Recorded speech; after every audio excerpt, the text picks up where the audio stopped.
Hi everybody and welcome to the Kidney Coach YouTube channel. I am naturopath Fiona Chin, co-founder of Kidney Coach and Kygenesis, a range of supplements developed for people diagnosed with chronic kidney disease. Whether you want to raise your EGFR or decrease your creatinine, we have supplements for you. And I'm joined again today by the wonderful, the amazing Dr. Alex Grinberg. Dr. Alex Grinberg is a medical doctor and epigenetic health and wellness-based practitioner who works in individualized integrative medicine for rejuvenation, epigenetic wellness, and longevity, based in San Francisco. He is a regular guest on the podcast. He is my go-to when it comes to all things regenerative medicine. He is at the forefront of that. Every time I chat to you via WhatsApp, you're overseas somewhere learning about the latest in stem cells or presenting at a conference, which is why you're my go-to. He lectures on our Pep Doc page on Facebook and is very well regarded amongst the longevity specialists in the field. And I think, you know, what I also love about you, Dr. Grinberg, is that you are connected to so many, I think because of your background, and if you haven't seen any podcasts before, I've gone over that a lot, but your background, you are very connected to the latest up and coming technology breakthroughs, the latest research coming out. You have an absolute passion and, what's the word I'm looking for, a good conscience when it comes to connecting people with regenerative medicines that are scientifically proven, shown to work, where people aren't going to waste their money on the latest fads of things that look cool on the internet. And that's actually what promoted this conversation today, where we wanted to talk about exosomes and stem cells, because you and I talk about so much longevity medicine, and it's a space that I spend a lot of time in, and a space that I've done a lot of work in myself when it comes to having stem cells. I've had, if anyone that doesn't know, I've had 6 or 7 rounds of stem cells now that have done nothing for me personally. And so we wanted really to cover that, because I have got a lot of people from the kidney community reaching out, asking about these types of regenerative medicines and if it's worth them doing, and it's horrendously expensive. So I wanted to bring Dr. Grinberg on to talk about it, because he really is up to date with all of that, which organisations are actually producing good quality cells, what to look out for. So we wanted to have a general discussion around the longevity medicine space, but specifically to talk about exosomes and stem cells. So Dr. Grinberg, welcome back. Did you want to add anything before I hand it over to you and hand the floor over to talk about all things stem cells and exosomes? Thank you so much, Fiona. It's always a pleasure and honor to be on your podcasts and to share very interesting ideas and to discuss novel horizons in integrative medicine and clinical medicine, experimental medicine. And it's a great topic today. It's very important. We all know that it's many people's mind now, and people hear so many press releases about tremendous advances in the field of cell and regenerative medicine that are based on the use of stem cells, exosomes, secretomes, organelles and organoids derived from stem cells or other cells. So it's an advanced field of cell medicine. But for all our listeners, it's very important to get some information that actually translates into actionable knowledge, because many people consider going to different clinics of regenerative or cell medicine, and they face many questions about how it fits their condition, how many times they should use the treatment, what should they combine this treatment with if they get some conventional treatments, and so many questions. And not necessarily these questions are answered in the places where people go, because many of these places just specialize on giving people access to products of cell medicine, stem cells, and general and jurisdictions where it's allowed, and we'll just need to go there. It doesn't mean they have discrete knowledge about specific applications of these treatments for particular conditions, particularly integrating a number of comorbid, coexisting conditions, considering all other clinical information about patient, existing medication, medical history, and so many other things. And in most cases, it's pretty rough treatment. People just offer a certain amount of either exosomes or stem cells. And from what I know, it lacks the specific and in-depth discussion about patient condition and its nuances, how it can help it. And if you ask for some statistics or clinical cases, unfortunately, these places are not running medical statistics and case studies, and it's all again becomes very unclear and confusing. Yeah, it really does. So let's start with the really basics. First off, what is the difference between exosomes and stem cells? Because those terms have been thrown around a lot. Exosomes, obviously, a lot cheaper. So let's start there, and then I want to get into the different types of stem cells, because that's now also becoming a big topic of whether you pay more money to have certain types of stem cells done. So, but let's start exosomes and stem cells. What's the difference, and when would you think of one? Very simple answer and clear answer. Stem cells by size, like regular cells, they are one of the cells, many types of cells. And exosomes are from the realm of mitochondria, ribosomes, and other intracellular structures. So first, it's a cell as a whole. It's like a whole organism. Some organisms can be single cell, but exosome is a small vehicle. It's in the size of a few hundred nanometers. And it's like if the cell is a huge building, the exosome is a glass of water somewhere in the room in this building. And there are so many glasses of water in this building in different rooms. So when would you use exosomes? What are their specific application for? Is there a time where you would think about using them over stem cells because they're going to be a better application than, say, stem cells themselves? Again, it's very important for people to understand that as there are so many different cells and different stem cells, there are so many different types of exosomes, because exosomes and their effects are as good as the cells they're coming from.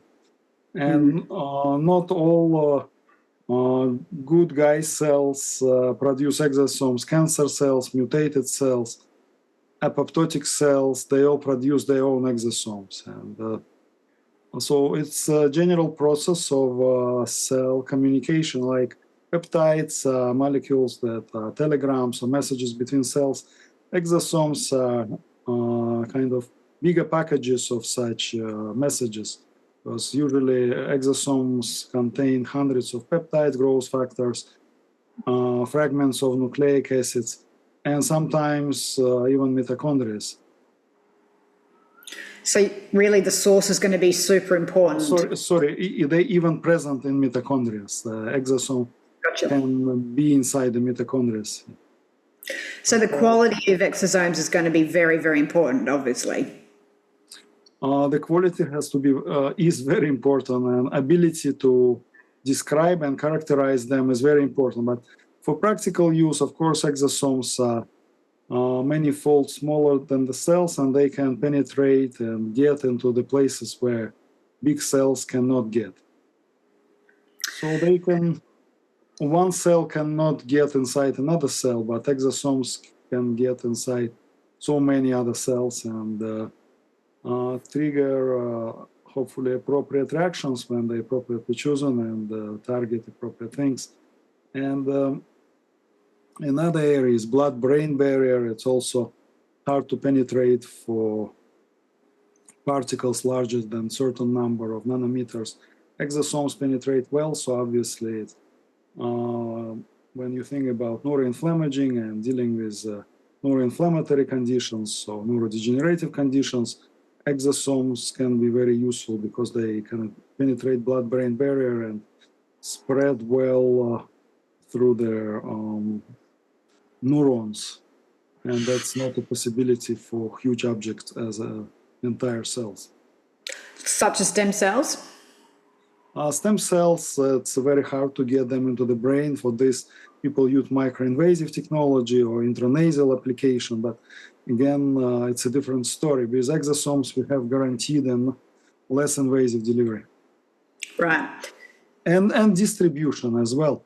It's again, people should realize that many exosomes and stem cells, products of regenerative medicine, after being injected intravenously, of most kind of stem cells, and exosomes produced from them can stuck in the microvascular network of lungs and liver, and very little will be delivered to desirable targeted organs and tissues and sites. That's also very important to consider. Right. So my learned exosomes is like they're the soup that all the other stuff swims in and kind of gives all the, like the bone broth of cells that bathe stuff. I've had exosomes injected into a leg break that I broke ages ago, into bursa that were super inflamed. And I actually will say I do think those exosomes, they were probably far more successful than my stem cell treatments. When it comes to kidney disease, are there any specific types of kidney conditions where you would be preferring or thinking about exosomes over maybe using some of the different types of stem cells? In general, particularly now when we have access to exosomes derived from Muse cells, I don't want to jump ahead of our conversation, but as I mentioned, exosomes are as good as the cells they derived from. Mm-hmm. And now when we develop and see more discoveries giving us more stem cells with specific effects very desirable for kidney conditions, definitely I would recommend to use exosomes coming from these cells. Okay. For majority of kidney conditions, we'll also talk about some other situations where other cells and possibly exosomes from them can be beneficial and have to be considered. But in general, I would recommend first when people start enjoying benefits of regenerative medicine to start with exosomes. In this case, start with exosomes derived from cells that fit better for a particular situation. Then why I recommend starting with exosomes. Exosomes are more omnipresent because of their small nanoscale size. They penetrate different membranes and barriers that cells don't penetrate, and even if many of them get stuck in lungs and liver, still they have, in my opinion, due to their size, much better bioavailability and biodistribution, even considering first-pass effects.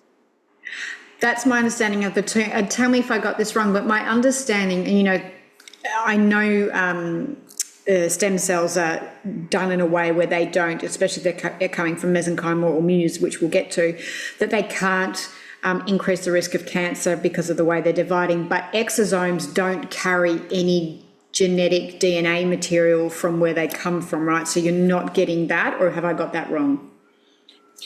You got just one part of information, I would say so, because when you study exosomes, they actually all different, and different companies because of course some use centrifugation, some use other physical-chemical methods, and maybe very diverse methods. And actually, exosomes even derive from the same kind of cells.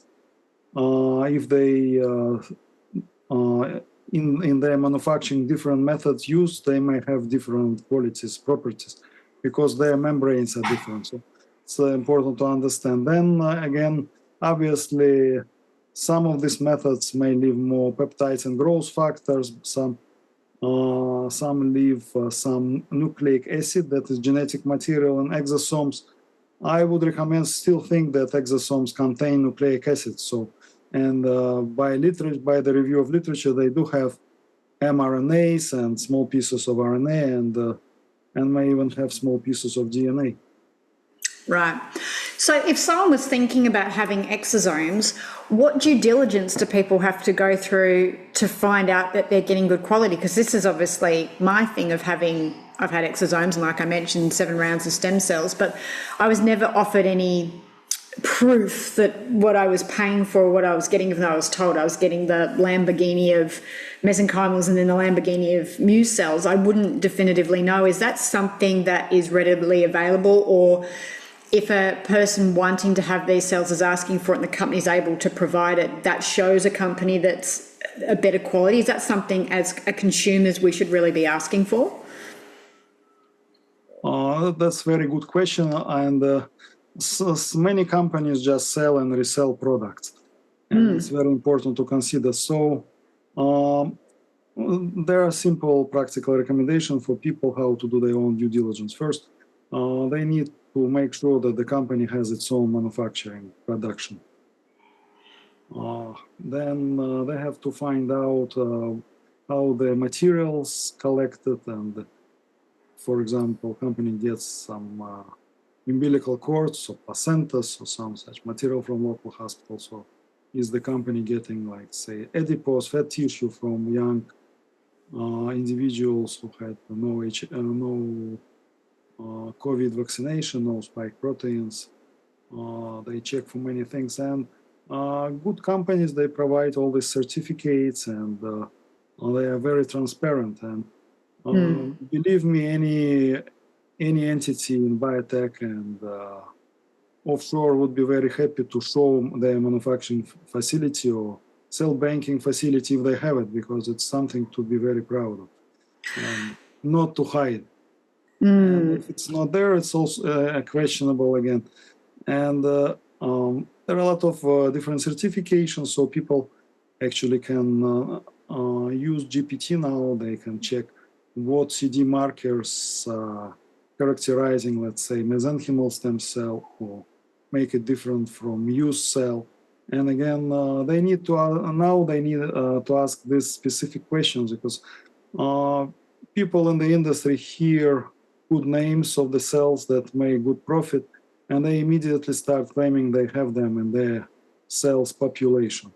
And actually, they capitalize on the fact that stem cells, either coming from bone marrow or umbilical cord or even from peripheral blood, they really are a mixture of different populations of stem cells.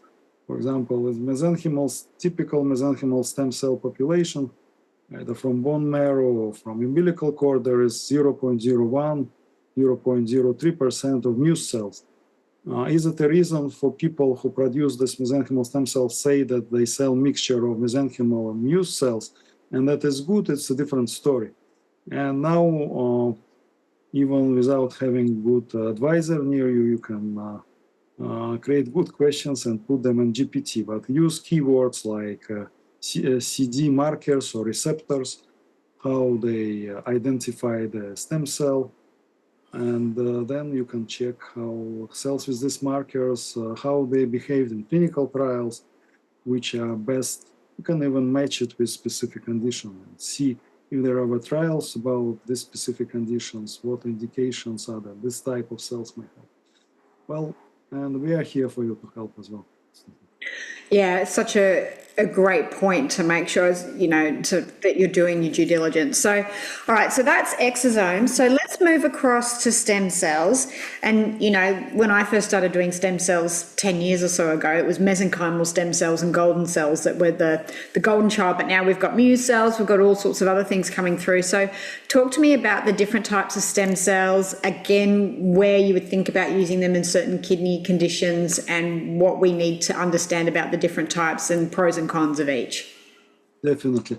And moving from previous question, I just wanted to add that exosomes create good microenvironment for next round of therapies with stem cells, because now it's a very interesting fact that gets uncovered or discovered, that stem cells cannot help well to the very people they're supposed to help, because their organ is too inflamed or too restricted by fibrotic changes, so has too many endotoxins produced by apoptotic cells or cells that mutated in the process of dealing with this disease. That stem cells, even that may help differentiate well in the endothelial cells into nephron cells, they don't, because they can't survive there. It's most toxic environment for them. And to improve this situation, exosomes can play tremendous role and be extremely helpful, because treatment with exosomes can definitely mitigate these conditions, mitigate inflammation in many areas of war. Yeah, well, I mean, I know with me having stem cells, it was always a thing of the stuff I went in to get treated didn't get better, but maybe the stem cells went and did other things that I can't see because stem cells would just go wherever the stem cells are needed. I'm like, spinal cord, please. And they're like, we're going to give you thicker hair and a most amazing skin. I'm like, don't care, go to my spinal cord. But obviously stem cells just go where they think they need to go. So yeah, and as you've mentioned, and as I know, that there's lots of different types now. So walk me through the difference between, I mean, I think the big buzzword at the moment is these Muse cells. And then we've obviously got mesenchymal, which is what traditionally has sort of been seen as the standard for stem cells. And then I think there are other types that I'm not really aware of or aren't used as much. So walk me through that landscape. Talking about Muse cells, before I explain what Muse stands for, I have to say that their great benefit is they're not tumorigenic, so they absolutely don't produce, at least as much as you can say in biology, absolutely, but for all available information and clinical studies, they don't produce any oncogenesis or tumorigenic effect, and actually they lack this protein, this factor that most other stem cells have. It's called something like embryonic protein factor. That makes these cells prone to develop teratoma and even sometimes other cancers. So it's very serious. And when you ask me about comparison of exosomes and stem cells, there is also positive the thing about exosomes that at least they're less carcinogenic, not tumorigenic. Some research shows that they even suppress cancers in the cases where some of the stem cells for the same cancers they could influence some expedited development of tumor line, something like this. So by all available literature, exosomes are much safer. And again, as all our golden standard in integrative medicine is, always start with the mildest thing from the spectrum of the tools from your toolbox and do it in a minimal amounts. And actually, I want to comment that with peptides, it's extremely important, particularly for people who are new to peptides medicine, to do it like when people very carefully use antibiotics. They first do like skin tests and they're using a very small amount of antibiotic to avoid an anaphylactic shock. And while peptides are much safer than any other medication, they still can be immunogenic, and people should consider this and first time do small like skin test of this peptide, very diluted way. So in the same way, exosomes, it's good to see how people tolerate them because there still can be immunogenicity and immunogenic effect. Stem cells, most stem cells actually, again, not Muse cells, have history of developing host against transplant or transplant against host effect. It means that they were injected and they had attacked the body or body attacked them, and it's definitely a scary thing to happen. So exosomes are preferable in terms of very low tumorigenic effect, very low potential for immune reaction, so that's already a good thing. And between exosomes and stem cells, probably some people would ask what are secretomes. It's another class of vehicles. I just comment on this because there are also people can deal with secretomes coming from mesenchymal stem cells and from natural killer NK cells and this, and it's all developing field, very dynamic field. So secretomes actually are bigger structures than exosomes, and they contain an exosome and fragment of nucleic acid around them. Okay. So talking about genetic material, secretomes have even more genetic material than exosomes, but still very little to see and to learn about any problems happening because of it. Okay.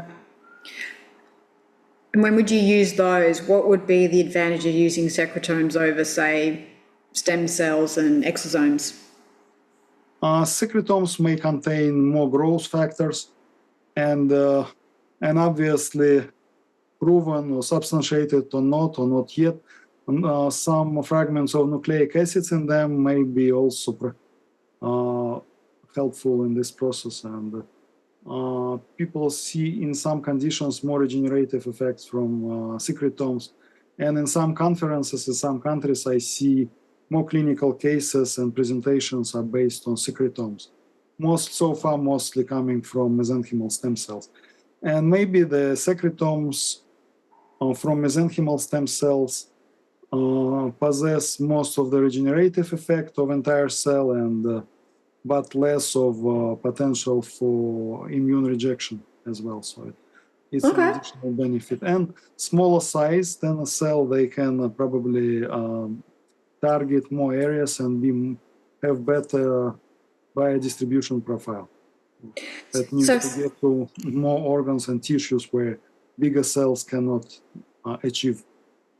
So if you'd had a kidney transplant and you wanted to make sure that that new kidney was really well looked after and enhanced, secretomes might be something that you would think of instead of stem cells that might have, say, a higher risk of increasing host rejection, and you've got more repairing sort of cofactors in it versus exosomes. So would that be a circumstance when you might be thinking that secretomes might be the way to go?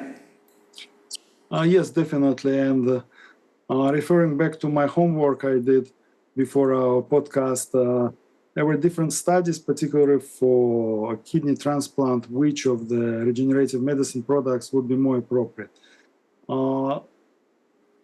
They derived special T regulatory cells from immune system and used these T regulatory cells, and they were observing the time of for transplant rejection and comparing these times. So using these T regulatory cells was statistically significant and appears to be promising. It's official clinical trial data, but all other cells except Muse cells, because this trial was done before people learn more about Muse cells. All other cells, mesenchymal stem cells, adipose tissue-derived stromal vascular fraction cells, they didn't help. They didn't change control group and group that got this. These other cells, there was no statistical difference. So the T regulatory cells were the front runner when it comes to improving the longevity of a transplant. Did I get that right? The only one so far. But Muse cells are yet to be tried because they have good immunomodulatory as well as tissue fixing potential. Would be very interesting to see if they fix the tissue of transplant, because they don't express certain HLA, human leukocyte antigen, and the major histocompatibility complex on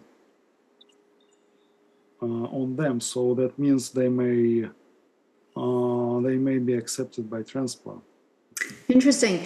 And I haven't heard of these T regulatory cells. Are they easy to get? Like, are there places where you know? They're not easy to get, but contrary to what people may hear in the centers, they attract them to fix the kidney transplant. They need to think well about what they're going to get. And but I think these T regulatory cells and more likely exosomes from them, derived from them, would be next step and would help. Now I recommend people to check about this clinical trial. Maybe they extend it and maybe they produce these cells already in some centers. Okay, very fascinating. But Muse cells, so I get phone calls and emails from people across the world who ask me about Muse, not about Muse cells, but telling me that they're going to some offshore center to get regenerative medicine or cell medicine treatment to extend the life of their transplant. And actually, I was discussing with patient. I was saying, well, Muse cells are showing good results in nephrology, on clinical trials, on diabetic nephropathy, and with very good, persistent, reproducible increase in GFR and all other clinical symptoms and data. They were not tried on kidney transplant. And, Gotcha. but in separate study, they show good immunomodulatory effect. They obviously seem to be less dangerous in autoimmune conditions, to say the least. They may be useful. Although mesenchymal stem cells were also used in treating lupus and some other autoimmune conditions with good results. So obviously it's extremely important for a good match and to have as much as possible risk-benefit analysis. And so when people try to get some unknown treatments for, particularly when they have transplants, it's important to consider which cell lines have less immunogenic effect, because people with transplant obviously want to get off cytostatic drugs and not to trigger more immune reaction, and they want cells that actually Muse cells can turn into T regulatory cells. They can now when we talk about this, Muse cell stands for multiple lineage differentiating stress enduring cells. So it means that they can differentiate virtually any cell. They have very good differentiating capacity and comparable only to embryonic cells. But it's amazing that having this capacity, they don't have the pro-oncogenic protein that embryonic cells have. And that's why they so much safe. But they have good potential to differentiate into cells that got damaged. And when you ask me about transplant and immune cells, in many of such conditions, immune cells get damaged and transplant cells get managed. So just logically, I think that Muse cells will replace these damaged cells, because that's their main function. Actually, they eat the fragments of damaged cells. Specifically, there is something called SIP1. It's related to certain lipid-related molecules be broken down, but they are pretty identical. They identify damaged cells very well, like fingerprints. So Muse cells eat them, these fragments, and within short time they turn into these cells and home there where they came from. Amazing. It's miraculous, right? It's it really is. Intelligence in one cell, right? So tell me more about Muse cells, because that is obviously what I've had, but you mentioned earlier, and obviously before we hit record, and you and I have been speaking about this, back and forth in emails and text messages, that the problem with Muse cells, mesenchymal have naturally a small amount of Muse cells in it. So then people are going out and saying, oh, we're giving you Muse cells. And it's like, well, no, the actual treatment of Muse cells is a certain concentration. The cell lines are, developed a really certain way. They've gone through a really specific biological process to enhance the Muse cells and concentrate them in there. So, not all Muse cells are, equal. Some of them are going to be like a Ford versus some are going to be the Lamborghini of Muse cells. How do we know if we're getting a Lamborghini or if we're getting, a Toyota Camry that's got like 3 tiny little Muse cells in it versus the Lamborghini top of the range? What sort of questions do we need to ask? I know the Muse cells were invented by a woman in Japan who I know you've met and done some studies with. She was doing Professor Marie Desawa. Mm-hmm. Yeah, so tell me more about Muse cells and how, again, as consumers, we can discern that we are actually, in fact, getting this high quality cell line. Yes, it's a very good question, and it's relevant for all regenerative medicine products. And the more expensive they are, the more relevant this question is. Yeah.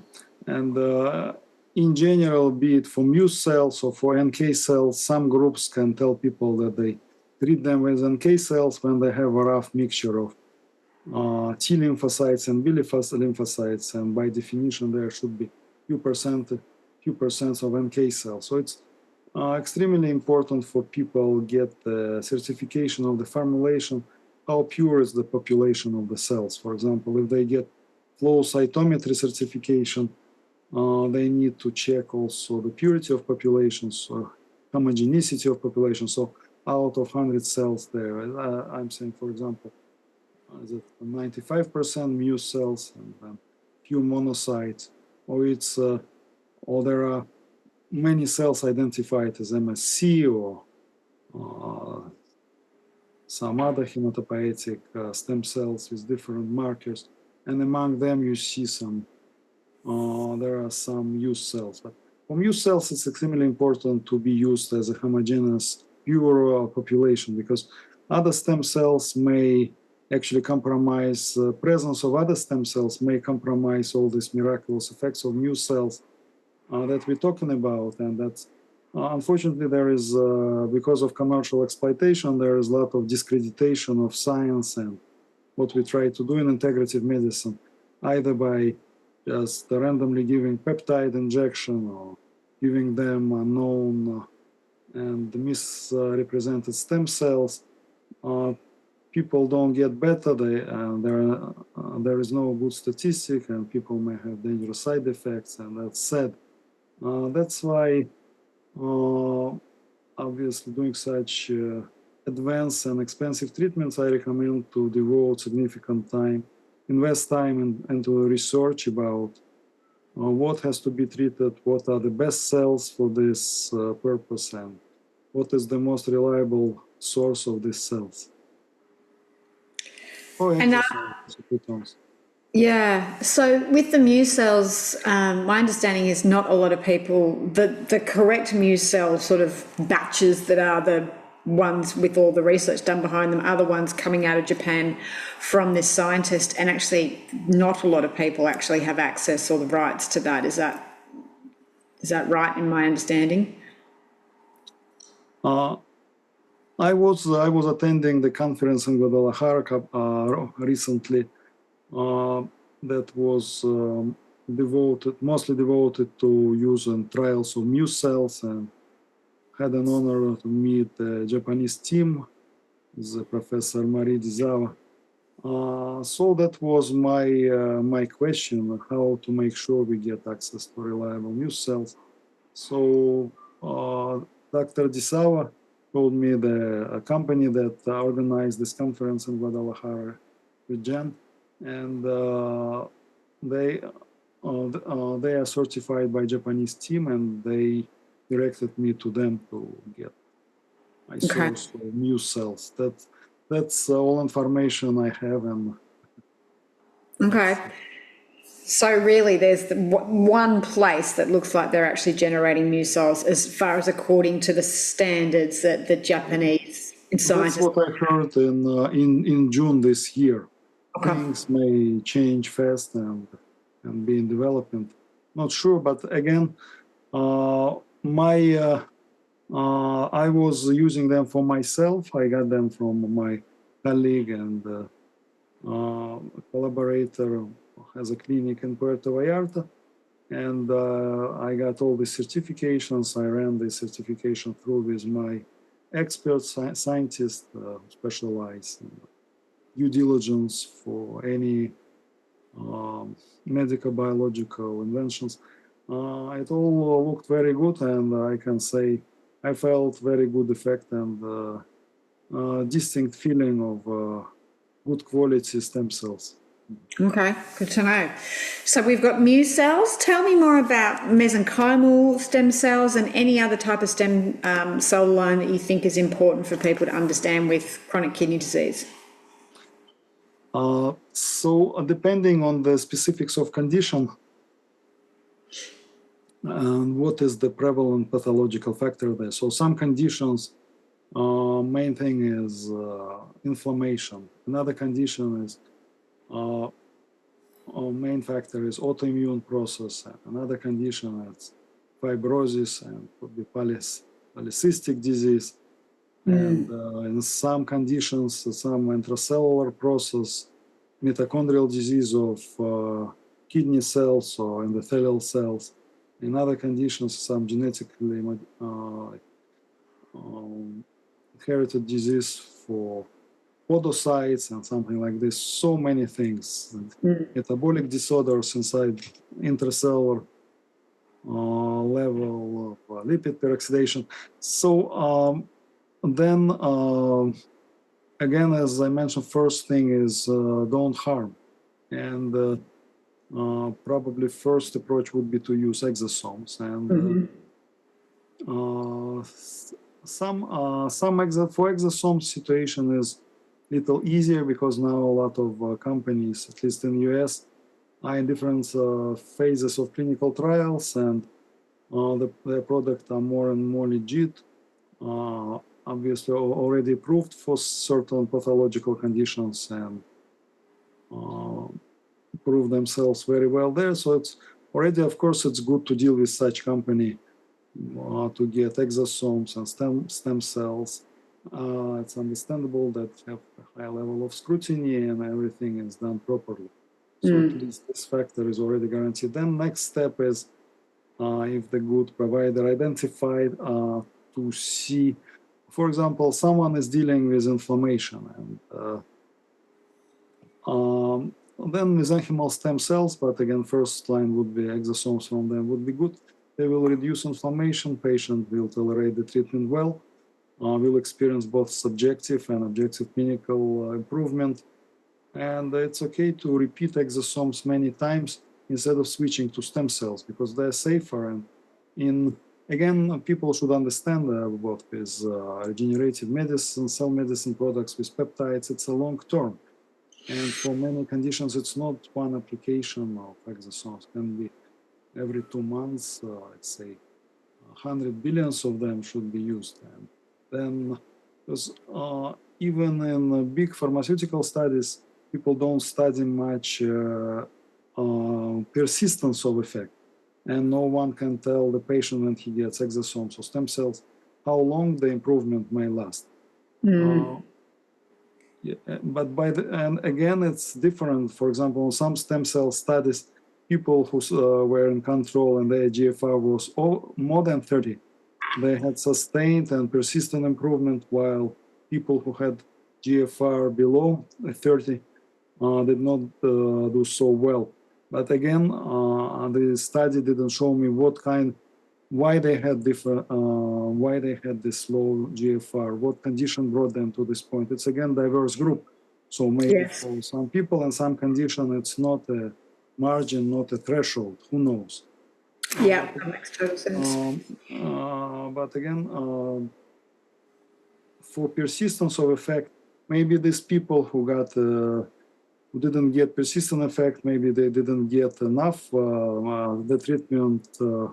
Enough to kind of enforce and make more permanent the effect. So it's another question. It's a study are so limited and so fragmentary that it's hard to say. But people should expect that they may have more than one injection. Then the next question comes: if it's more than one injection, may sensitivity or immune reaction risk increase with each injection? Again, it's yes and no. For some exosomes, it's high. For some, it's low. For example, for exosomes derived from Muse cells, it would be minimal, at least if compared to all other stem cells, and then they should be considered. So many factors to consider. So if someone needs it even for inflammation, starts with exosomes and needs to think that it may be definitely more than one, but probably 7, 8 treatments or even more. Definitely think about less immunogenic exosomes. Then people with other conditions, like people who had acute kidney injury, they were in clinical trials getting different stem cells, and out of all other stem cells, adipose tissue derived what's called stromal vascular fraction cells. They actually autologous, that means they derive from patient oneself, him or herself, from the fat tissue with liposuction procedure. So they have very good source of our own stem cells. Adipose tissue derives from a vascular fraction. They are actually not from fat, but from blood vessels that feed the fat. from endothelial of these blood vessels, and these cells behave very well. They are very solid and not savage, and of course they're your own cells, but they also have very good telomeres, because during lifetime they divide very rarely, and they compare it to many other sources of stem cells. Even for people over 50, they still have young useful lengths of telomeres. That's good. Yeah, right. Okay, that makes sense. Okay.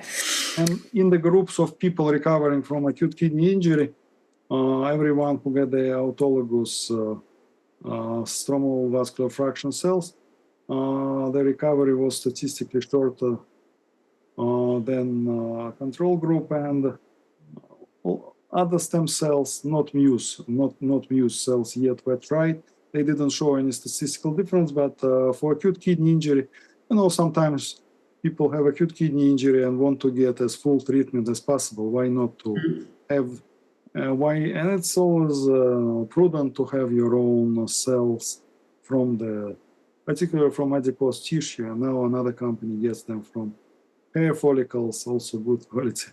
I have heard that one too. Banked and used for your own use as your own good, great stem cells. It's a good way to do it, but people frequently have acute kidney injury when they have myocardial infarction or some other critical medical condition, and it's good to consider it. Why not to have it next day IV and to help yourself to recover fast. We're probably going to see a lot of changes, right? Like I had friends that just gave birth, and I'm like, did you bank the baby's cord cells? Because, if you can start to bank that now for future, I'm like, it's just such a better idea to have a bank of your own stem cells from umbilical cord in case, exactly as you're mentioning, acute kidney failure or injury and things like that. So it's interesting times now going forward of what we can do preventatively by banking things and having our own sort of cell lines ready to go. So we're in a very different era going forward, aren't we? Yes. So Fiona, we just discussed few conditions with few nuances for kidney transplant, for inflammation, for acute kidney injury. Then for fibrosis, very frequent kidney condition. For fibrosis, certain exosomes work well. I get exosomes from one legit company that gets the VT Labs company. They get in clinical trials for liver fibrosis, and I've seen good results. Okay. Liver fibrosis with this product. So while there are no specific study for kidney fibrosis, it appears that these products, they derive them from certain mesenchymal stem cells, and they have both exosomes and MSC, but I was using exosomes, and I see very good effect in the few cases I was helping with this product. Okay. So this is, I use it for liver fibrosis, but I started recommending it to try for people with possible or diagnosed fibrotic process in the kidney. That makes sense. Okay. What else? Like what other lines or stem cells? Muse cells. Muse cells. Back to them. They, at least at early stages, they show promise for fibrotic conditions. Okay, they do. Right. Yes, I wanted to add this about Muse cells. So other cells, you asked me about other cells.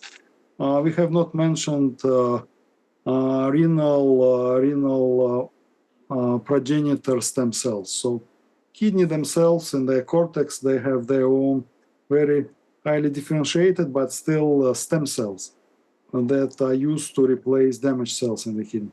So actually, like some conversation we discussed that many people, including me, could not believe that nervous cells will not replace. You remember when we were kids, everyone was saying this, nervous cells cannot replace. And I personally didn't believe this. I thought all cells have a mechanism to repair themselves and replace themselves. Same for kidneys. While of course it's very well known in nephrology, they highly, almost highest differentiated organ in human body, there are still stem cells, and obviously one day we'll see some degree of kidney regeneration.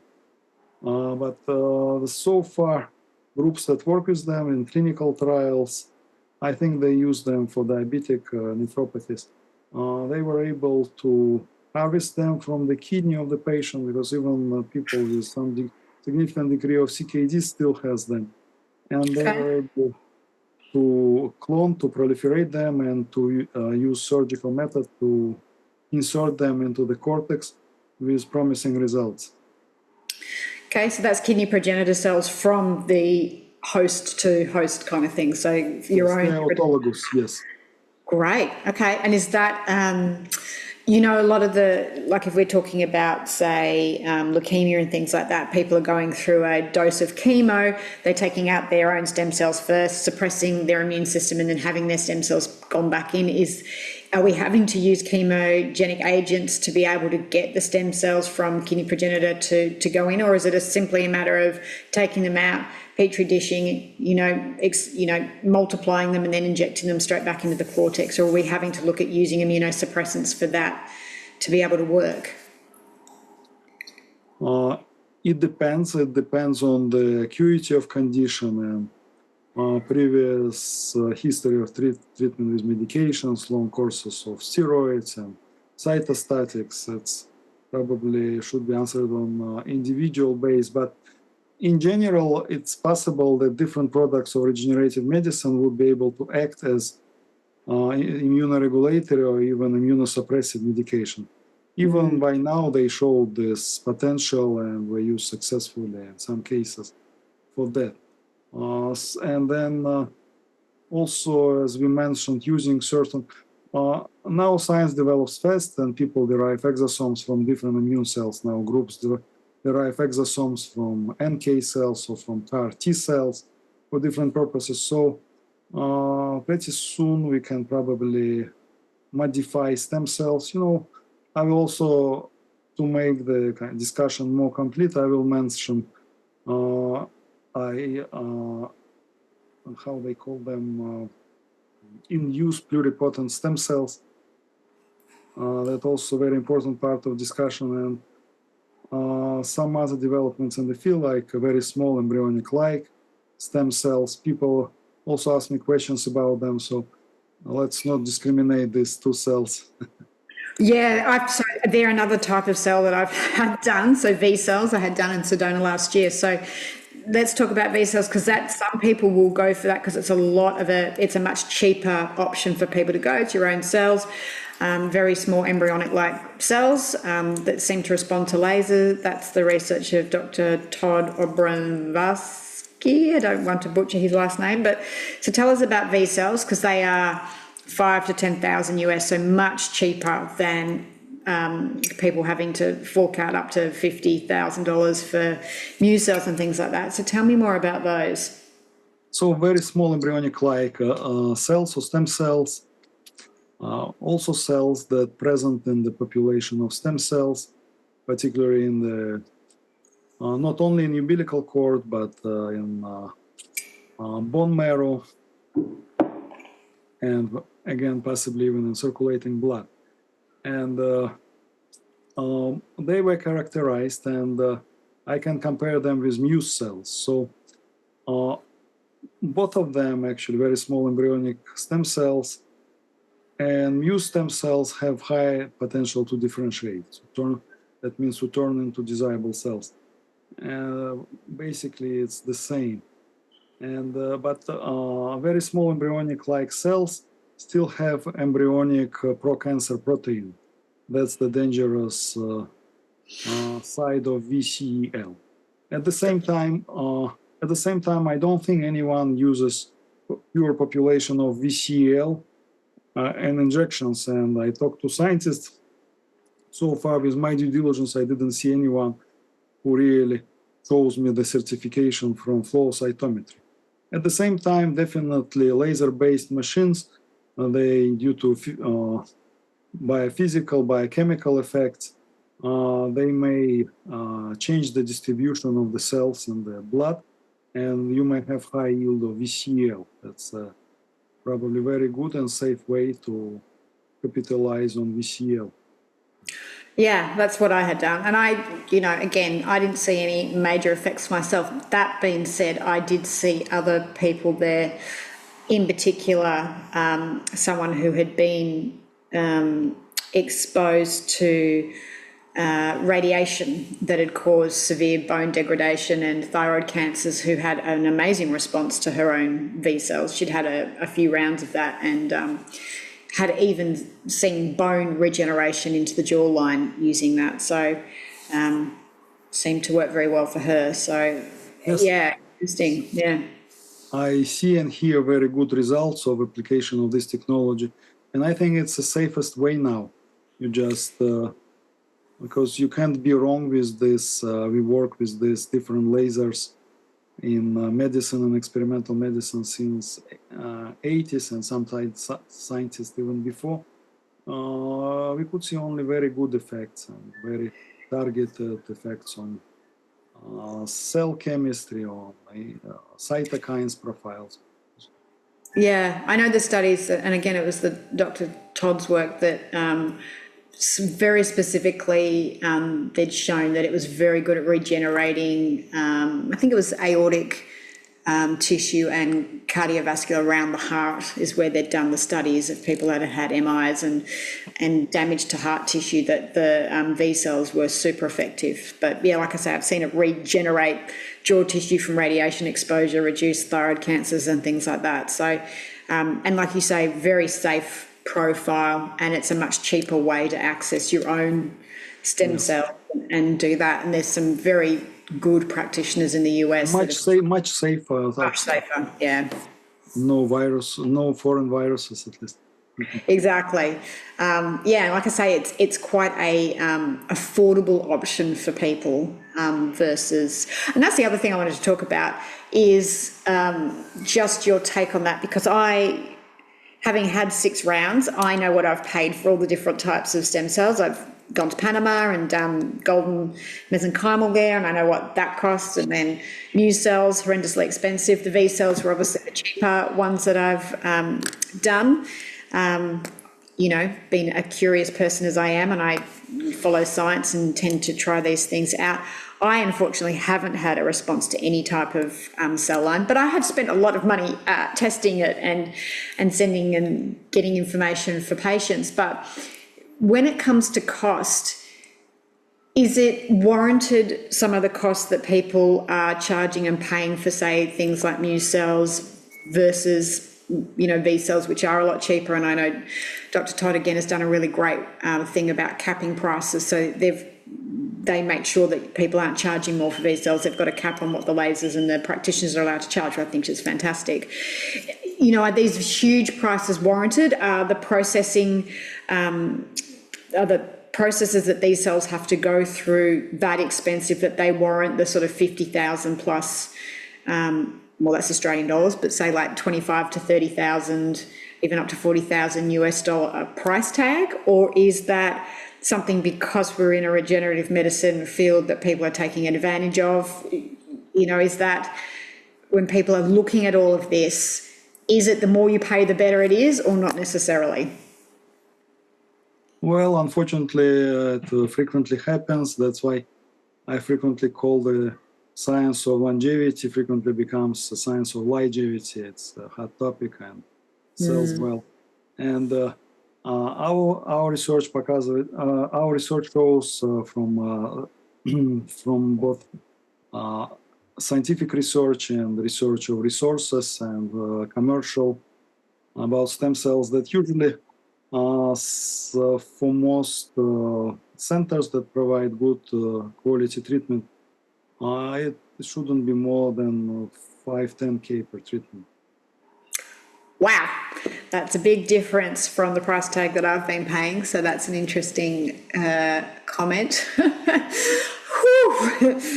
Yes, because you don't if you go for a week, you don't need 10 injections, and it definitely needs to be spread well in time and giving enough and sufficient time to see how well the patient is doing, because cell medicine products may have latent time. They may circulate in blood. They may need time to home and to differentiate into the neighboring cells. It's all complex process, and you should know how to behave afterwards, not to create difficulties for them. They have to be welcome back welcome to new home. Yes. To do well there. So many things. So too frequent, too many. I don't think it's a good idea. And at the same time, the price for injections of even most like novel and blockbuster stem cells, it still should be in this area. Yeah. Interesting. Okay. And it is the cost of production. Yeah. Well, that's good for people looking at this. And I think, there's been a bit of a monopoly on regenerative medicine, and it has been, one of the things that goes with it is the regenerative medicine space is just for rich people that can afford it, unfortunately, and the people that really need it with chronic degenerative disease. And I know you're quite passionate about this area, that those people just can't afford it. I think that's changing with the legislation. I know in Florida now in the US, stem cells are being legislated, so it'll come through there. And hopefully we'll start to see the FDA approve more, hopefully good quality products and make it more affordable for people. And the more that we have coming into the market, hopefully that will bring the price down. Of course, then we need to be making sure that we're getting good quality products and not, people saying we've got Muse cells and it's like 1% Muse cells derived from mesenchymal or adipose tissue. That's not that at all. So people need to do their due diligence with things coming around. But is that something that you think we'll see happen in the next sort of 5 to 10 years, that regenerative medicine and especially things like exosomes and Muse cells, and I know exosomes are getting very popular at the moment, but do you think that's something that will become more affordable and have the quality behind it, so more people are going to be able to have these as options with really chronic diseases that maybe haven't been able to do it in the past? Definitely and absolutely. Well, that's a good answer, Alex. So people will be happy to hear that. A lot of exciting things to happen in this area. Probably many people heard the words like Yamanaka factors and cells reprogramming. And so that's very developing area of cell biology. And yes, all cells can be reprogrammed, and I wait for the moment when we can reprogram someone's say skin cell into progenitor kidney cell and use it, and it would be amazing breakthrough in the science. And now there are a lot of companies working on the reprogramming of the cells, looking safe methods to reprogram them without using viral vectors, so making it safer and safer and more appropriate for clinical use. And I think it will be coming soon. And, I hope so. Well, if I have my own center, I would definitely focus on doing this, reprogramming cells and creating autologous cell lines for my patients. It's very promising. Very good. Well, I know when I first met you, you just said stay upright for the next 5 to 10 years, Fiona. They'll be able to cure you if you just stay upright. So I was like, okay, that's been my goal, to stay upright. So, okay, this has been such a great conversation, and I think one that, I think up until we're on the threshold of where people, potentially people that really do need these conditions haven't been able to afford them. I think it's really important that we do our due diligence as consumers to know what questions to ask to make sure, especially with the market opening as fast as it is, that we're getting good quality products that do what they say they should do.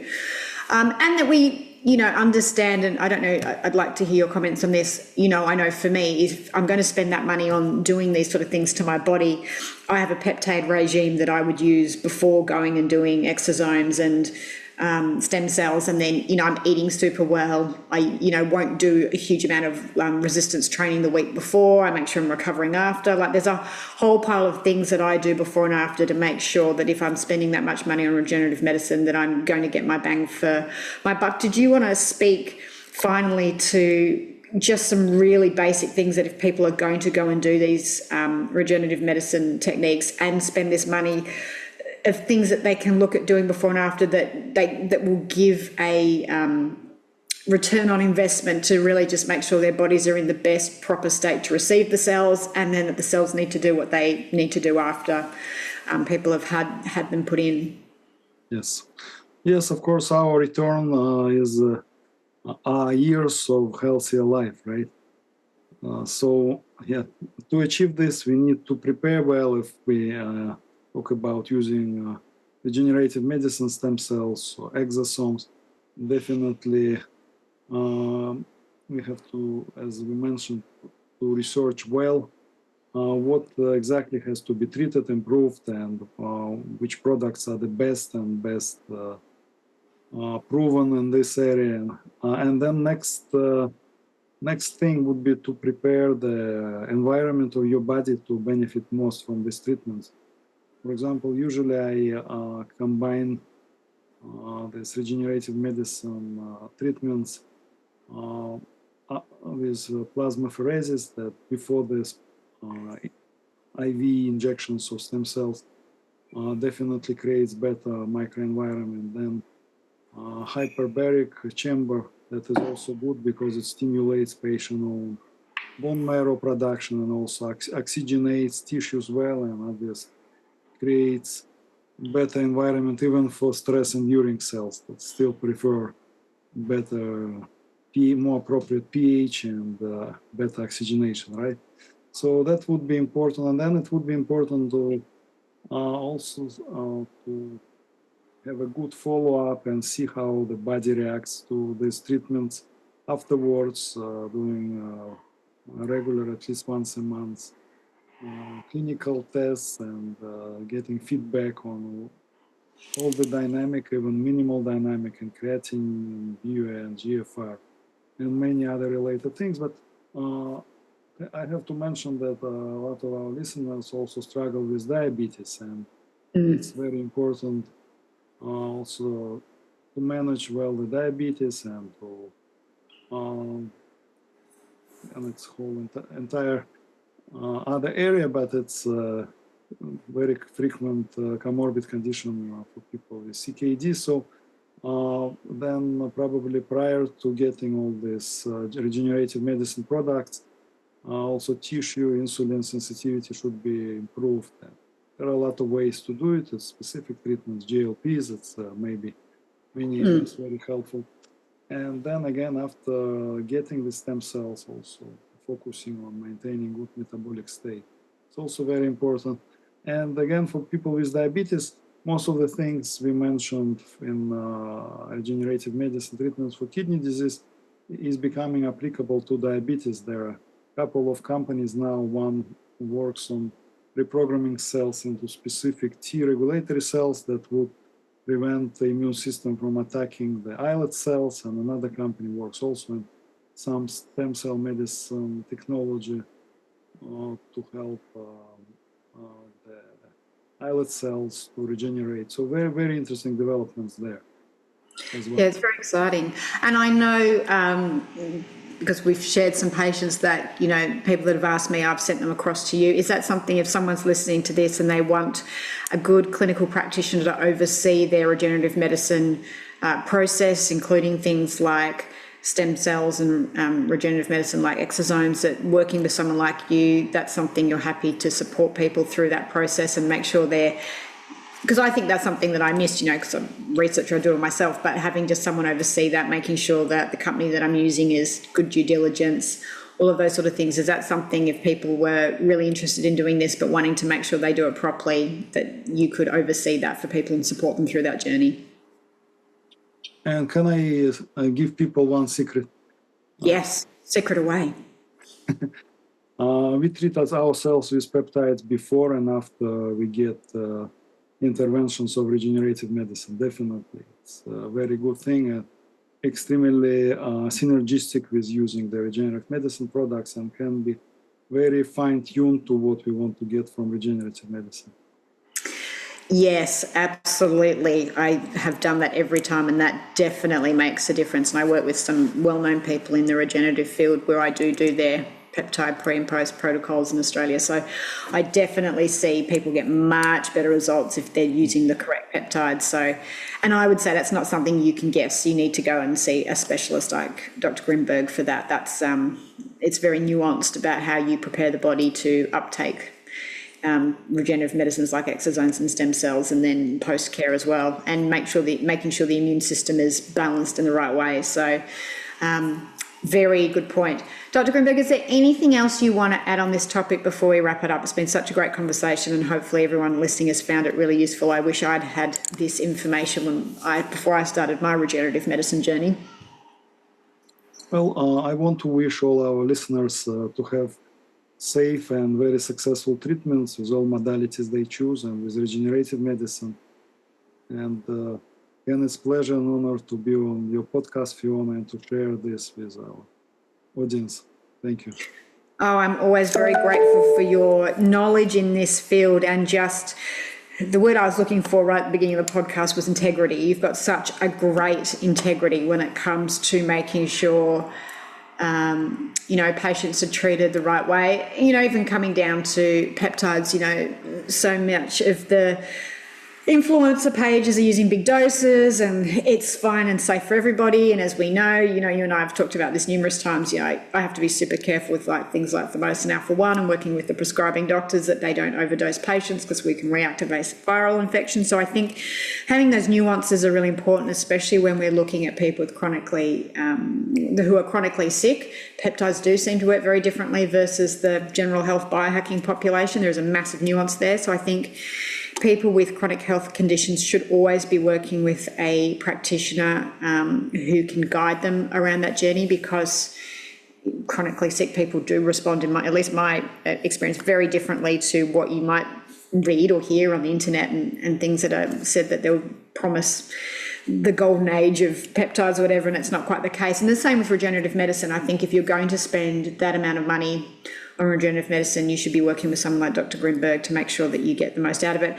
And your integrity around knowing, it's just the conversations we've had of, no, that practitioner, probably not the best person there, or, that company, we're not sure whether they're giving you the right cell lines, but you doing your due diligence and making sure that patients are getting what they pay for. I know you're very passionate about that, and that is always greatly appreciated. And so this conversation's been great, because I have great confidence in putting anyone in our community who's listening in touch with you to do that journey. And I know wholeheartedly that they'll be taken very good care of and sent to where they need to do, where there's been some good research and there's integrity in the product. So I'm very grateful for you and how you carry yourself in this industry of where lots of people are looking just to make money off sick people, and that is definitely not you, Dr. Grinberg. So I'm very grateful for you for being who you are in that field.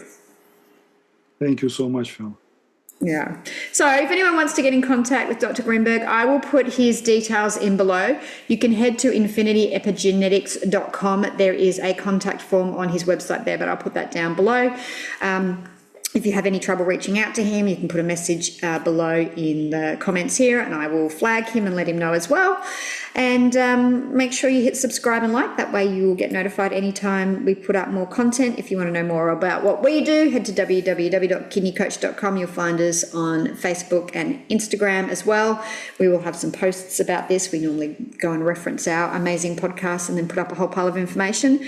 And if you have any specific questions about the information here and you want to know more, again, please write a comment and I'll be sure to get those comments across to Dr. Grinberg for him to answer them. Dr. Grinberg, thank you again for being part of our community and an integral part of my mentoring team and helping me guide me on the right track with everything. We've got some exciting things coming down the pipeline and I'm grateful to have you in my life. Everyone listening, thank you so much for being part of our community. We look forward to seeing you next time. Dr. Grinberg, thank you again. See you next time. Bye. Thank you. Bye-bye.